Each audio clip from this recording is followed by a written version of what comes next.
Lucas tinha apenas 7 anos, uma idade em que as maiores preocupações deveriam ser o joelho ralado e o monstro debaixo da cama.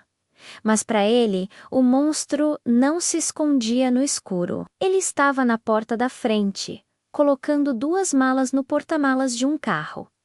Aquele homem era Carlos, seu pai, e aquela imagem do homem que amava desaparecendo, sem nem olhar para trás, ficaria gravada na sua memória para sempre. A mãe dele, Ana, tentou ser forte, mas o choro veio, incontrolável. Naquela noite, Lucas adormeceu ao som dos soluços dela no quarto ao lado. Poucos meses depois, a irmãzinha Clara nasceu. Ela nunca conheceria o pai. Carlos sumiu do mapa, sem telefonemas, sem dinheiro, sem sequer um bilhete de adeus. A vida continuou, mas se tornou uma batalha diária. Ana, uma guerreira, desdobrava-se em 2, às vezes 3 empregos para sustentar a casa. Lucas precisou crescer rápido demais. Aos 11 anos, ele já não era mais uma criança. Era o homem da casa. Cuidava de Clara, preparava refeições simples e tentava, com todas as suas forças, ser o pilar que sua mãe precisava. Mesmo nos dias mais sombrios, quando o cansaço vencia, Ana o abraçava e sussurrava: "Filho, um dia a gente vai vencer. A gente ainda vai sorrir sem medo." E Lucas acreditava. Por ela, os anos voaram. Aos 10, Lucas conseguiu seu primeiro emprego fixo como atendente em uma lanchonete. O salário era modesto, mas era um alívio, uma ajuda preciosa. Clara, agora com 11 anos, era uma menina doce, inteligente, que sonhava em ser bailarina. A pequena família era unida pelo amor e pela luta. Eles tinham muito pouco, quase nada material, mas tinham o mais importante: um ao outro. E então, numa quarta-feira que parecia igual a todas as outras, o chão se abriu sob seus pés. Ana recebeu um diagnóstico devastador. Um problema cardíaco grave que exigia uma cirurgia caríssima e urgente. Sem plano de saúde, a família se viu diante de um muro intransponível. O desespero tomou conta. Lucas correu atrás de empréstimos, organizou vaquinhas, tem tudo, mas o valor era simplesmente impossível de alcançar. Foi nesse momento de escuridão total que o passado decidiu voltar. Um homem de cabelos grisalhos e roupas caras entrou na lanchonete. Quando ele tirou os óculos escuros, o mundo de Lucas parou. Era ele, o pai, o fantasma que assombrava sua vida. "Lucas, precisamos conversar", disse Carlos. Uma onda de raiva, de repulsa, de dor percorreu o corpo de Lucas. Ele queria gritar, queria expulsá-lo, mas ficou ali, paralisado. "Eu soube da situação da sua mãe. Eu posso ajudar." Aquilo soou como uma piada cruel. "Depois de mais de 10 anos sem dar as caras, você aparece querendo pagar de pai preocupado?" Lucas retrucou, a voz trêmula de mágoa. Carlos respirou fundo. "Eu sei que errei, mas eu..." "Você não errou", Lucas o cortou. "Você desistiu da minha mãe, da Clara. Agora é tarde demais."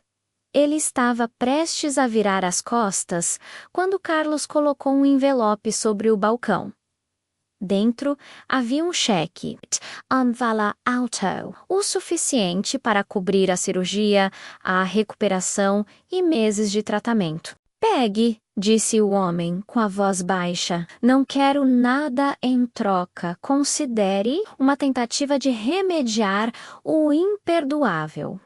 Lucas ficou ali, dividido. De um lado, o orgulho ferido, a raiva acumulada por uma década de abandono. Do outro, a vida da sua mãe.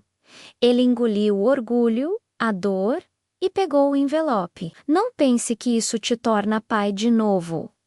Eu sei, respondeu Carlos, sem conseguir encará-lo. A cirurgia aconteceu na semana seguinte. Foi um sucesso. Ana sobreviveu. Quando ela acordou ainda grogue da anestesia, Lucas contou que um doador anônimo havia coberto todos os custos. Ele sabia que sua mãe jamais aceitaria aquele dinheiro se soubesse a verdade. A vida parecia aos poucos voltar aos trilhos. Até que um dia, o telefone de Lucas tocou. Era do hospital. Senhor Lucas, você é o parente mais próximo de Carlos Almeida? O coração dele gelou. Carlos estava internado em estado grave, câncer avançado, em fase terminal. Não havia família, não havia ninguém que o visitasse. Naquele momento, Lucas foi inundado por uma mistura confusa de emoções, raiva, pena, confusão, um vazio estranho. Ele andou pela casa por horas, sem rumo, até tomar uma decisão. Ele iria vê-lo. Ao entrar no quarto do hospital, o homem que ele um dia chamou de pai era agora uma figura frágil, consumida pela doença, cercada por tubos e máquinas.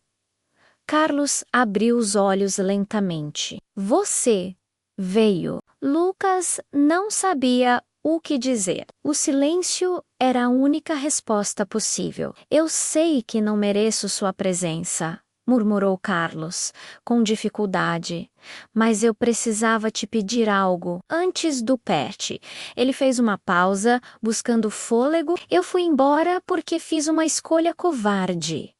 E paguei o preço por ela. A família que construí depois também me deixou. Eu passei a vida tentando fugir de quem eu era. E no fim, fiquei completamente sozinho. Um silêncio pesado tomou conta do quarto. Então, Carlos disse algo que Lucas jamais esperaria ouvir. Eu paguei a cirurgia da sua mãe.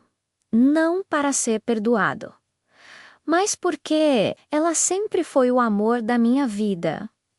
Eu a abandonei, mas nunca deixei de amar. Eu só era fraco demais para admitir isso.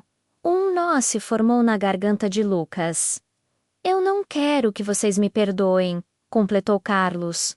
Só quero partir sabendo que fiz pelo menos uma coisa certa. Nesse instante, o monitor cardíaco apitou mais forte. As enfermeiras entraram apressadas, afastando Lucas da cama. 10 minutos depois, Carlos se foi, em silêncio, sem drama, sem despedidas longas, tão quieto quanto no dia em que saiu pela porta da frente, tantos anos atrás, mas desta vez com um arrependimento que finalmente encontrou voz. No velório simples estavam apenas Lucas, Clara e o padre.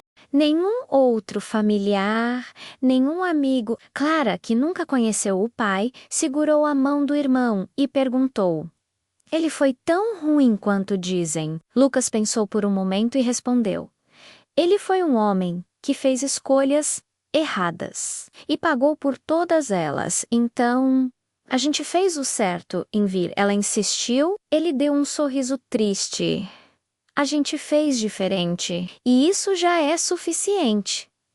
Antes de o caixão ser fechado, Lucas colocou um pequeno papel lá dentro, um bilhete com uma única frase: obrigado por salvar a vida da minha mãe. Não era perdão. Não era reconciliação. Era apenas a verdade. E às vezes a verdade é tudo o que precisamos.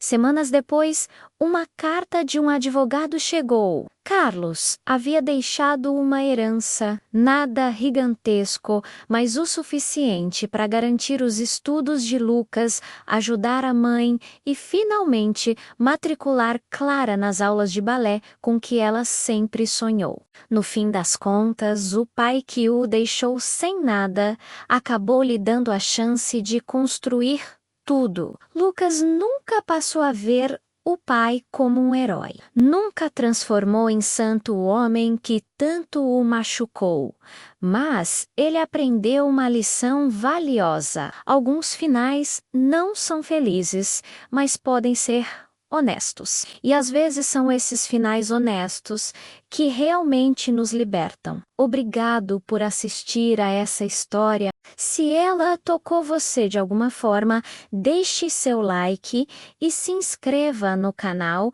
para mais vídeos como este. Até a próxima!